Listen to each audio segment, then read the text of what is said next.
I want to check out. Check out. So can I have your key card, please? 5.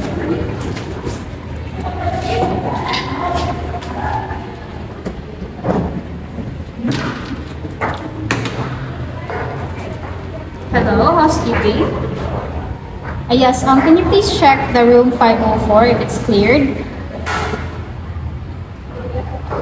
Okay, thank you. Okay.